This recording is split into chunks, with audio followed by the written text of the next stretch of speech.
Discovery.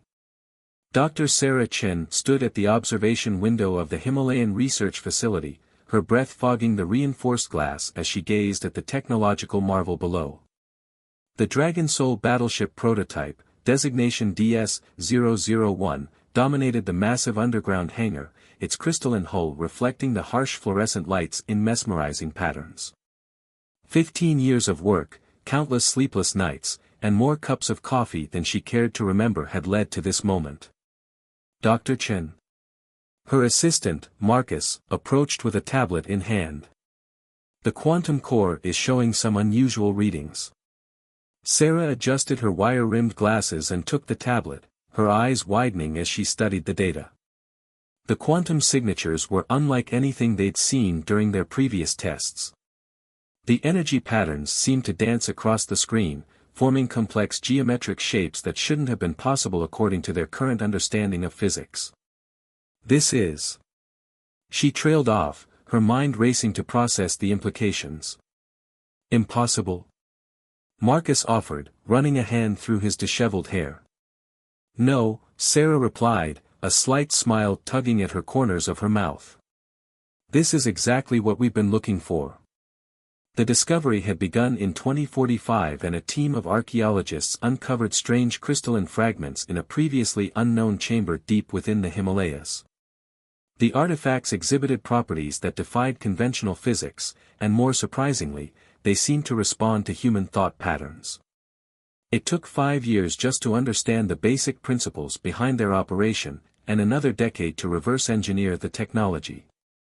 What they created was beyond anything humanity had ever achieved, a neural interfaced quantum drive system that could manipulate the fabric of spacetime itself.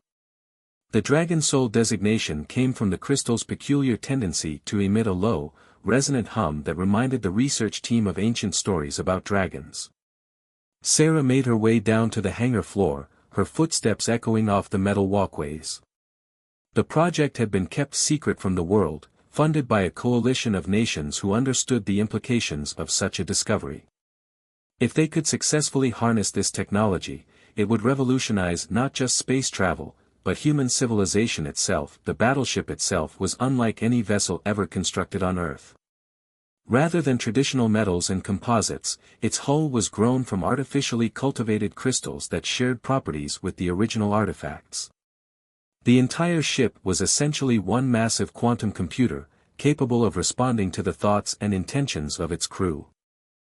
Begin power-up sequence, Sarah commanded, her voice steady despite the anticipation building in her chest. Around the hangar, dozens of technicians and engineers moved to their stations, initiating the complex startup procedures they'd rehearsed countless times.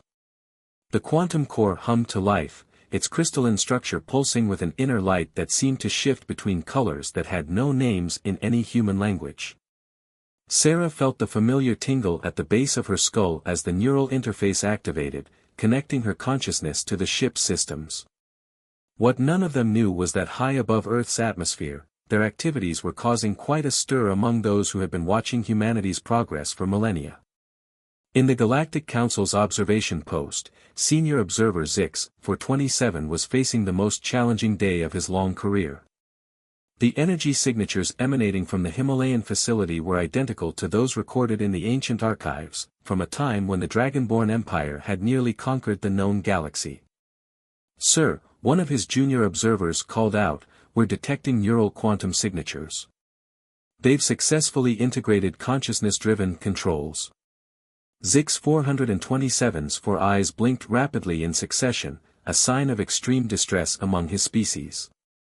The humans weren't just recreating the technology, they were improving upon it. The original Dragonborn ships had required multiple pilots working in harmony, but these readings suggested they'd achieved stable operation with a single consciousness. "Initiate emergency protocol Omega-7, he ordered, his voice carrying the weight of someone who understood the gravity of what was about to unfold. "And contact the Council's military division. They'll want to know about this." Back in the facility, Sarah was completely absorbed in the neural link with the ship. Through the interface, she could feel every system, every crystal, every quantum fluctuation as if they were extensions of her own body. The sensation was overwhelming but exhilarating. Quantum core stability at 97% and holding, Marcus reported, his voice seeming to come from a great distance. All systems nominal. Sarah allowed herself a moment of pride. They'd done it. They'd actually done it. The technology worked, and it worked better than anyone had dared to hope. But as she stood there, connected to the ship's consciousness, something unexpected happened. Deep within the quantum core, patterns began to emerge that hadn't been part of their design. The crystalline structure was resonating with something, responding to signals that their instruments couldn't detect. Through the neural interface, Sarah felt a presence, ancient, powerful, and very much aware. The Dragon-Soul technology wasn't just a sophisticated piece of engineering. It was alive. As this realization dawned on her, alarms began blaring throughout the facility. The quantum core's energy output was increasing exponentially, far beyond their theoretical limits. But instead of feeling afraid, Sarah felt an overwhelming sense of recognition, as if she'd finally found something she'd been searching for her entire life. Dr. Chen. Marcus's voice was urgent now. We need to shut it down. The energy levels are off the charts. But Sarah stood transfixed, her mind merged with the ship's consciousness. Through this connection, she began to understand the true nature of what they'd discovered. The crystalline artifacts weren't just random pieces of advanced technology, they were keys, left behind by the Dragonborn Empire for humanity to find when they were ready. And now, after 50,000 years, the key had been turned. In orbit, Zix-427 watched in horror as the energy signatures from the facility continued to grow. The humans hadn't just rediscovered Dragon-Soul technology, they'd awakened it from its long slumber. The implications were staggering. According to the ancient records, the Dragonborn Empire hadn't vanished, they'd gone into hiding, seeding various worlds with their technology and waiting for species worthy of inheriting their legacy.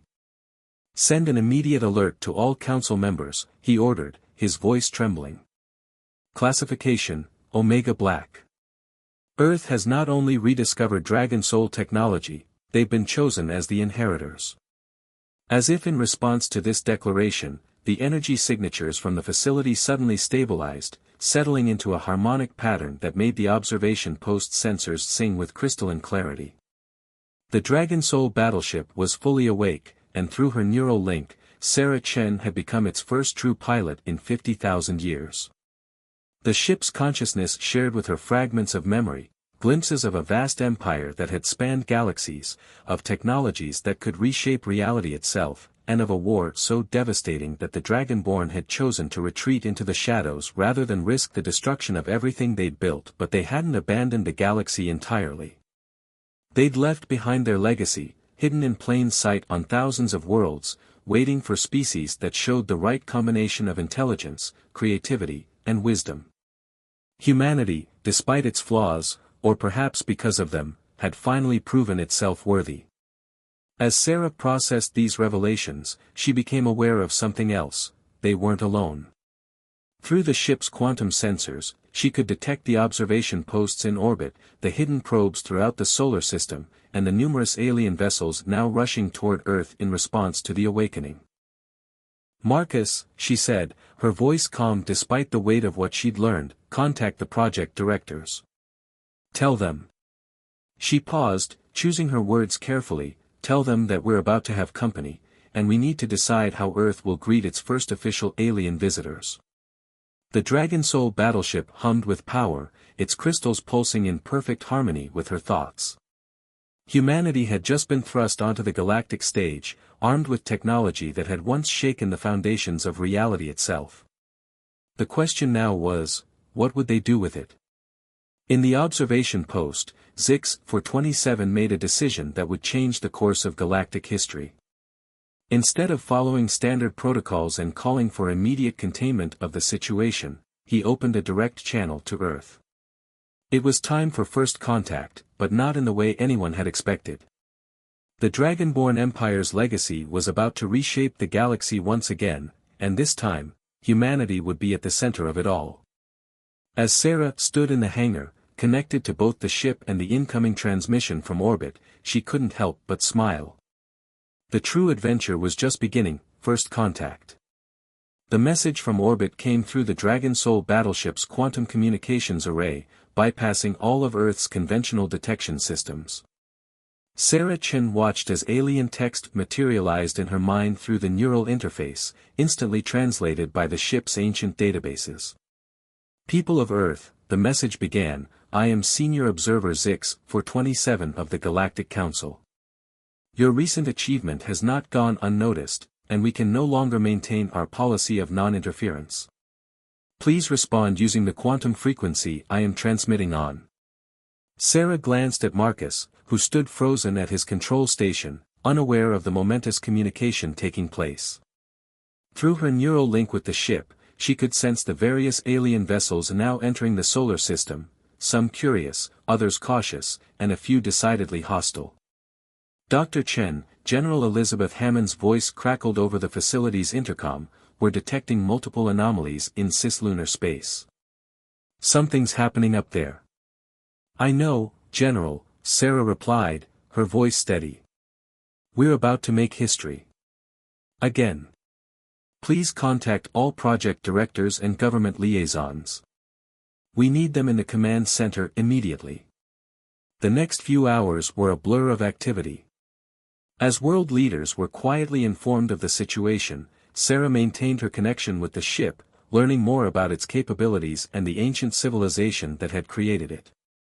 The Dragonborn Empire hadn't just been advanced, they had fundamentally understood the universe in ways that human science was only beginning to grasp. Through the quantum link, Sarah learned that the crystalline technology wasn't just a sophisticated computer system, it was a bridge between consciousness and reality itself. The Dragonborn had discovered that the universe was, at its most fundamental level, responsive to conscious intention. Their technology merely amplified and focused this natural phenomenon. In the observation post, Zix, 427 was facing a crisis of his own. The Galactic Council's military division had dispatched a containment fleet, but he knew from the ancient records that such a show of force against Dragon-Soul technology would be not just futile, but potentially catastrophic. With all due respect, Admiral, he argued over the quantum comm, if you proceed with standard containment protocols, you risk activating the battleship's defensive systems. The results would be, unfortunate.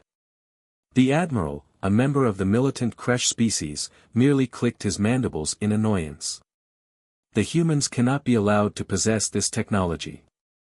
The Council's decision is final. But Zix, 427 had seen something in the energy patterns emanating from Earth that the others hadn't. The harmonics were perfect, better than anything recorded in the ancient archives. Somehow, humanity had achieved in weeks what had taken the Dragonborn centuries to master. Back on Earth, the command center of the Himalayan facility had become the de facto headquarters for humanity's first contact response team. Military leaders, scientists, and government officials from around the world gathered to address the situation. The ship is receiving transmissions from at least 20 different alien vessels, Sarah reported, her consciousness still merged with the quantum core. Most are observational platforms, but there's a larger fleet approaching from the direction of Mars. Their intentions appear to be hostile. General Hammond, a veteran of numerous earthly conflicts, seemed surprisingly calm. Can the ship defend itself? Defend us? Sarah accessed the battleship's combat systems, and the knowledge that flooded her mind was staggering. Yes, she replied simply. But I don't think we'll need to demonstrate that capability. There's a better way. Through the neural interface, she composed a message in the ancient Dragonborn language and broadcast it across all quantum frequencies. The effect was immediate. Every alien vessel in the system froze in place as they received the transmission. What did you just send? Marcus asked, noticing the sudden change in the sensor readings. I activated a recognition protocol hidden in the ship's core programming, Sarah explained. I just declared Earth as a legitimate inheritor of the Dragonborn legacy, backed by the full authority of their quantum authentication systems. According to galactic law, Any attempt to interfere with us now would be considered an act of war against the Dragonborn Empire itself. In the observation post, Zix-427 watched in amazement as the authentication codes propagated through the galactic communication networks. The humans hadn't just discovered the technology, they'd found the legal keys to the kingdom as well. The containment fleet halted its approach, caught in a political and military quandary. To proceed would risk reactivating ancient defense systems scattered throughout the galaxy. To retreat would mean accepting humanity's sudden elevation to a major galactic power. Sarah used this moment of confusion to extend an invitation. Through the ship's communications array, she invited representatives from all present species to attend a formal diplomatic reception at the Himalayan facility. It was time for humanity to step onto the galactic stage properly. As the various alien delegations began their descent through Earth's atmosphere in diplomatic shuttles, Sarah finally disconnected from the neural interface. The experience had changed her fundamentally. She now carried within her mind fragments of Dragonborn memories, glimpses of technologies and possibilities that would take generations to fully understand. The first alien to step foot in the facility was, appropriately, Zix-427. His four-eyed, vaguely amphibian appearance caused quite a stir among the human delegation, but Sarah noticed that he seemed equally fascinated by them. "You've done something unprecedented," he told her privately before the main reception began. "In all our records, no species has ever achieved such perfect harmony with Dragon-Soul technology so quickly. How did you do it?" Sarah considered the question carefully. "I think," she said finally, "it's because we didn't try to master the technology. We listened to it. The crystals, they're alive in their own way. They don't want to be controlled, they want to collaborate." Zix-427's eyes blinked in rapid succession, a sign of deep thought among his people. The Dragonborn records speak of achieving resonance with the quantum consciousness, but we always interpreted that technically. Perhaps we've been approaching this wrong for millennia. The diplomatic reception that followed was unlike anything in human history. Representatives from 37 different alien species gathered in the hangar beside the Dragon-Soul Battleship. Some were humanoid, others were so alien that special environmental suits had to be provided. All of them were drawn to the ship, their various sensing organs fixed on its crystalline hull. Through it all, Sarah could feel the ship's consciousness at the edge of her mind, watching and evaluating. The Dragonborn hadn't just left behind their technology, they'd left behind a test. Humanity's response to this moment would determine their place in the galactic community. As she prepared to address the gathered delegations, Sarah felt the weight of history on her shoulders. The words she would speak next would shape the future not just of humanity, but of the entire galaxy. The Dragon-Soul Battleship hummed softly behind her, its crystals pulsing with a warm, encouraging light. Whatever happened next, there would be no going back. Humanity had inherited the legacy of one of the most powerful civilizations in galactic history, and with it, all the responsibilities and challenges that came with such power. The question was, were they ready for Wyakos of Empire? The weeks following first contact transformed the Himalayan facility into a nexus of galactic diplomacy. Sarah Chen found herself navigating not just the complexities of alien politics, but also the growing realization that the Dragon-Soul Battleship had only revealed a fraction of its secrets. Late one night, as she sat in her newly established office reviewing reports from various alien scientific delegations, the neural interface activated unexpectedly. Through her connection with the ship, she received a series of coordinates, locations scattered across Earth where other Dragonborn artifacts lay dormant. They left more than just one key, she whispered to herself, pulling up a holographic map of the planet.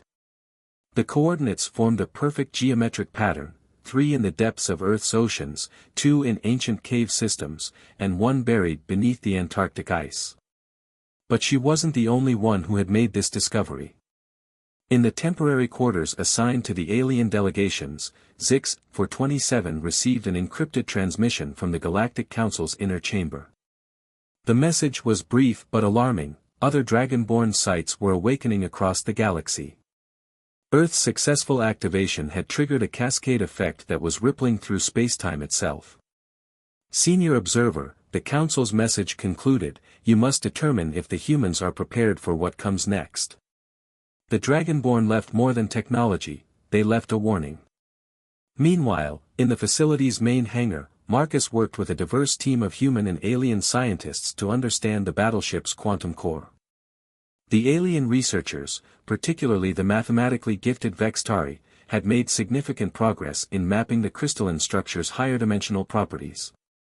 It's not just a power source, explained Tal, a Vextari physicist whose translucent body pulsed with bioluminescent equations.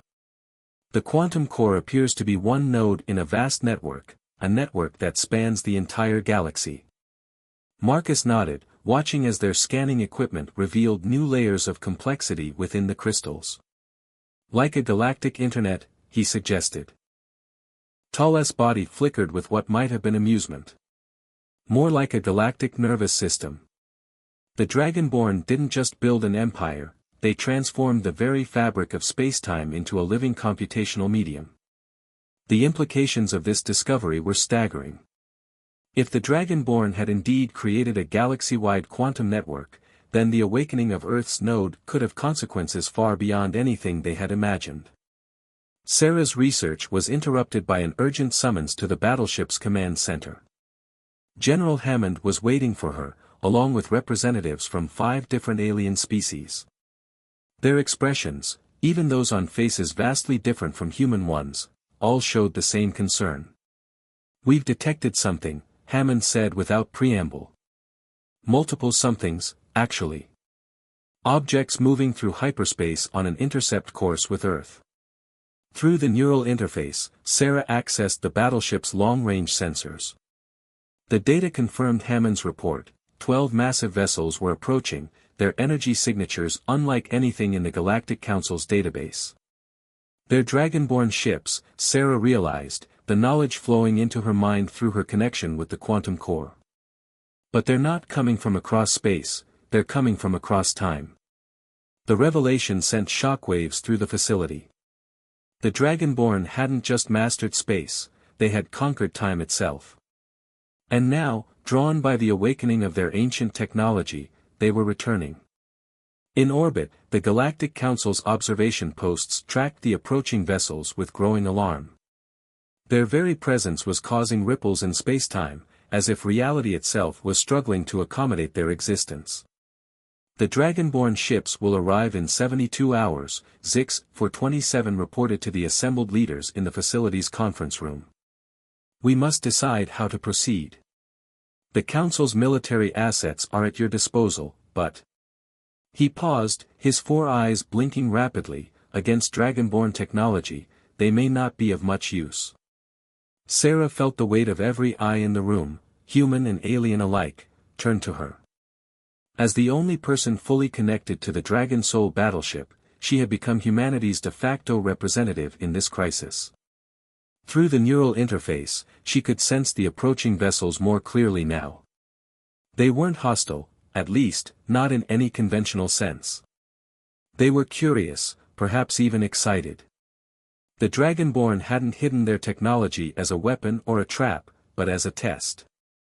And humanity's successful activation of the battleship had proven something to them. But what? The answer came to her through the quantum core, transmitted across 50,000 years of waiting. The Dragonborn hadn't vanished because of war or disaster, they had evolved beyond the need for physical form. Their consciousness had become one with the quantum network they had created, transforming them into beings of pure energy and information. They had seeded their technology across the galaxy, waiting for species that could achieve the same transformation. Humanity's unique connection with the Dragon-Soul Battleship had demonstrated their potential for this evolution. They're not coming to conquer us, Sarah announced to the stunned room. They're coming to elevate us. But with this knowledge came a choice, one that would affect not just humanity, but every species in the galaxy. The Dragonborn were offering access to their quantum network, the ability to transcend physical form and explore dimensions beyond normal spacetime. But accepting this gift would mean fundamentally changing what it meant to be human. As the alien ships drew closer, divisions began to emerge. Some saw the Dragonborn's offer as the next step in human evolution, a chance to join a community of consciousness that spanned the galaxy. Others feared the loss of human identity, arguing that digital transcendence was just another form of extinction. The Dragon-Soul Battleship, sensing the conflict in Sarah's mind, shared more of its memories. The Dragonborn themselves had faced this choice, and their civilization had nearly torn itself apart over it. In the end, they had found a middle path, a way to exist both in the quantum network and in physical form, becoming bridges between the material and digital realms. But before humanity could properly debate this choice, a new crisis emerged. The approaching Dragonborn ships had attracted attention from forces beyond the Galactic Council's control. Ancient defense systems, older even than the Dragonborn, were activating across the galaxy. Something else had been waiting all this time, waiting and watching. As alarm signals blared through the facility, Sarah realized that the true test was just beginning. The Dragonborn's return wasn't just about humanity's evolution, it was about preparing for a threat that had haunted the galaxy since before their empire's rise. Through the quantum network, she caught glimpses of this ancient enemy, beings of anti-information that existed in the spaces between dimensions, entities that saw conscious life itself as an affront to cosmic order. The Dragonborn hadn't hidden their technology to protect it from misuse, they had hidden it to preserve it for the now. As both the Dragonborn ships and this ancient threat converged on Earth, humanity found itself at the center of a conflict billions of years in the making. The Dragon-Soul Battleship hummed with power, its crystals pulsing in preparation for what was to come. The next 72 hours would determine not just humanity's fate, but the future of consciousness itself in our galaxy. Ming War. The Void awakens. The first sign of the ancient enemy's arrival was silence. Throughout the Himalayan facility, quantum communications suddenly ceased, as if a great darkness had fallen over the neural network. Sarah Chen felt it through her connection with the Dragon-Soul Battleship, a cold emptiness that made her mind recoil in primitive fear. Multiple dimensional breaches detected, Marcus announced, his voice steady despite the chaos unfolding across their sensor screens. They're not like anything we've seen before. Through the facility's reinforced windows, the sky had taken on an impossible color, a shade that hurt the eyes and made observers feel as if they were falling into an infinite void. The alien delegations, particularly the older species, showed signs of instinctive terror. Even Zix 427's normally composed features had contracted in ancient racial memory. The Nulls, he whispered, using a term that translated poorly into human languages. The devourers of thought, the enemies of consciousness itself. Sarah accessed the battleship's historical databases, and understanding flooded her mind. The Nulls weren't just another alien species, they were antithetical to the very concept of organized consciousness. They existed in the quantum foam between dimensions, feeding on the collapse of wave functions and the death of possibilities. All stations, battle stations, General Hammond's voice rang through the facility. This is not a drill. I repeat, this is not a drill. But conventional military preparations would mean nothing against this enemy. The Nulls didn't attack matter, they attacked mind itself, unraveling consciousness and reducing ordered thought to quantum chaos. Through her neural link, Sarah felt the Dragon-Soul Battleship's response to the threat. The crystalline hull began to pulse with new patterns, emanating frequencies that strengthened the barrier between dimensions. This was what the ship had been designed for, not just war in physical space, but war in the realm of consciousness itself. In orbit, the approaching Dragonborn vessels accelerated their arrival, their massive forms shifting through multiple dimensions as they rushed to Earth's defense. But the Nulls had anticipated this. Patches of pure darkness appeared throughout the solar system, spreading like cancer through reality itself. Dr. Chen. Marcus called out urgently. The other artifacts, the ones under the ocean and in the caves, they're activating. Sarah had almost forgotten about the other Dragonborn sites they'd discovered. Through the quantum network, she could feel them awakening, responding to the ancient threat just as they had been programmed to do. Each site contained not just technology, but fragments of the Dragonborn's collective consciousness, preserved against exactly this possibility. In the command center, the combined human and alien leadership struggled to coordinate a response. The Galactic Council's military vessels were useless against an enemy that ignored physical laws, and Earth's conventional defenses might as well have been stone spears against a nuclear bomb. But humanity had one advantage that even the Dragonborn hadn't anticipated: neural plasticity.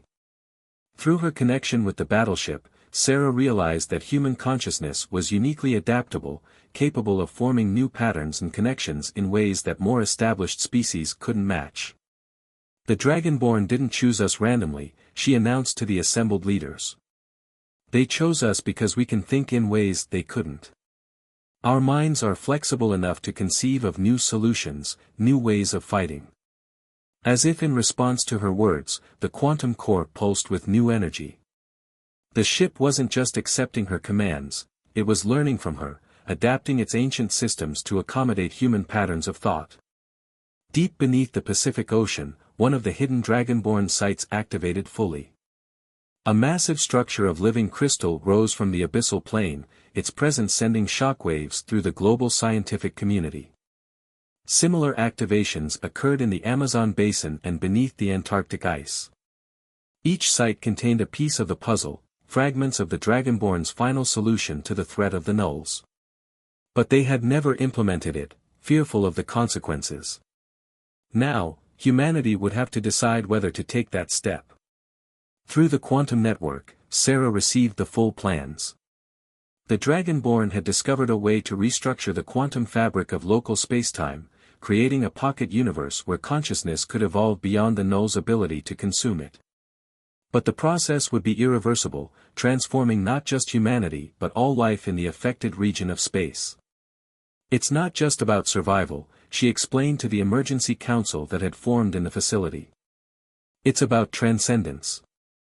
The Dragonborn found a way to elevate consciousness itself beyond the null's reach, but they couldn't bring themselves to take that final step. They were too set in their ways, too committed to their existing form of existence. The implications were staggering. Humanity and its alien allies would have to choose between maintaining their current form of existence, and likely falling to the nulls, or evolving into something entirely new and unknown. As the void between dimensions grew larger, strange phenomena began to manifest worldwide.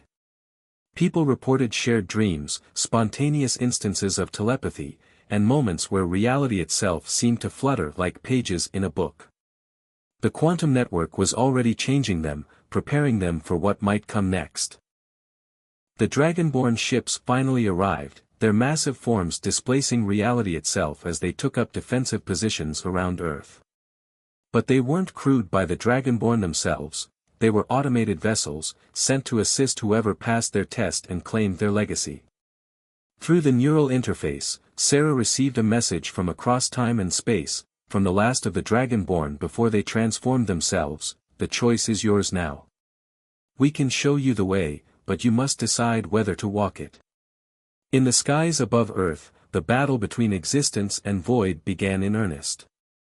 The Dragon-Soul Battleship, guided by Sarah's consciousness and supported by the ancient automated vessels, engaged the nulls in warfare that took place across 11 dimensions of spacetime. Humanity watched in awe and terror as reality itself became a battlefield. The nulls manifested as holes in existence, their non-presence more terrifying than any physical enemy. The Dragonborn ships countered with weapons that manipulated the fabric of consciousness itself, preserving bubbles of ordered thought against the encroaching chaos. But it was a holding action at best. The real decision, whether to implement the Dragonborn's final solution, still hung in the balance. As Earth's leaders debated, Sarah made a discovery through her neural link that changed everything: the nulls weren't just attacking randomly.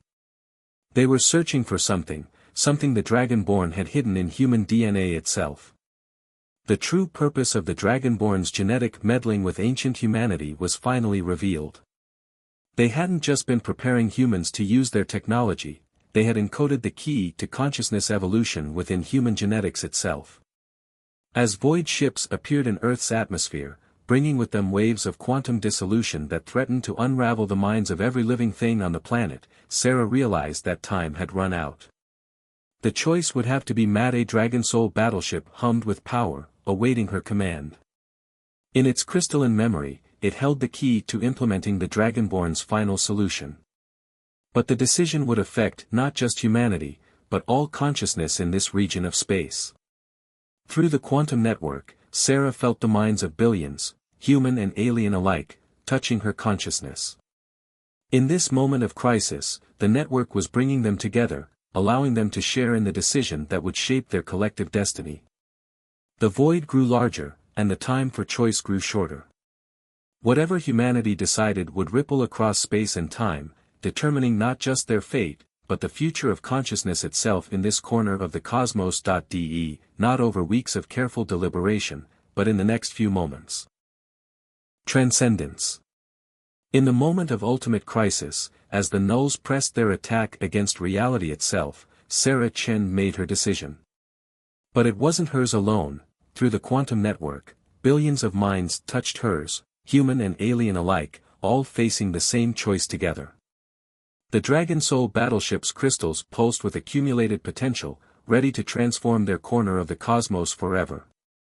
"We choose evolution," she broadcast through the network, her consciousness amplified by the ship's quantum core. "But we choose it on our own terms." Through her neural link with the ship, Sarah had discovered something the Dragonborn themselves had missed. The final solution didn't require abandoning physical form entirely. Humanity's unique neural plasticity offered another way. They could exist in both states simultaneously, maintaining their individual identities while joining a greater consciousness. The Dragon-Soul Battleship responded to her realization, its crystalline structure reconfiguring itself according to patterns that had waited 50,000 years to be discovered. The other sites around Earth activated in harmony, their combined power reaching out to touch every conscious mind within range. "Execute emergence protocol," Sarah commanded, and reality itself began to change. The transformation started subtly at first. Around the world, people reported strange sensations, thoughts that weren't quite their own, memories they hadn't lived, understanding they hadn't earned. The quantum network was connecting them, not by erasing their individuality, but by adding a new layer of shared consciousness on top of it.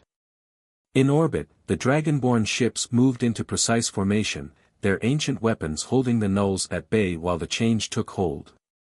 The void creatures sensed what was happening and redoubled their attack, desperate to stop the emergence of a new form of consciousness they couldn't consume. Through the neural interface, Sarah guided the process, her mind expanded by the ship's capabilities and supported by the collective consciousness of humanity.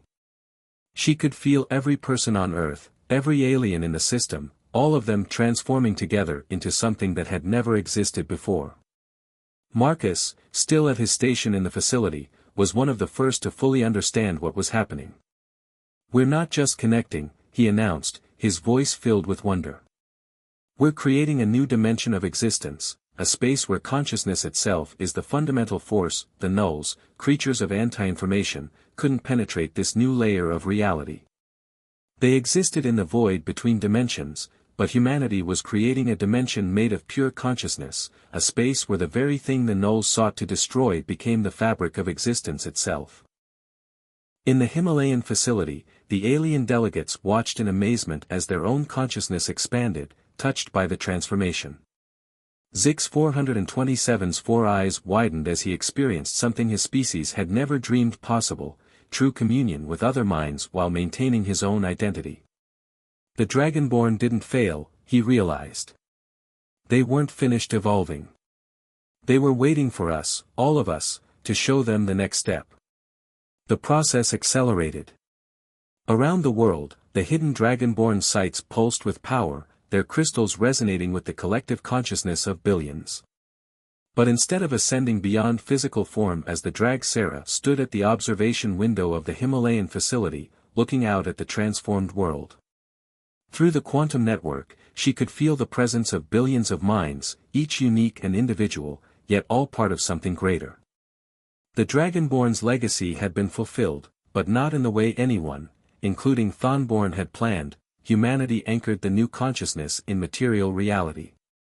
Sarah felt the presence of the Dragonborn themselves, not as ancient history or recorded knowledge, but as active participants in the transformation.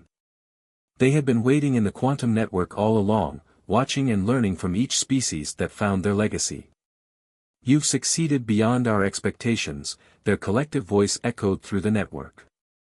"We thought transcendence meant leaving the physical behind. You've shown us how to transform reality itself instead." The Nulls made their final push, concentrating all their void presence against Earth. But they were too late.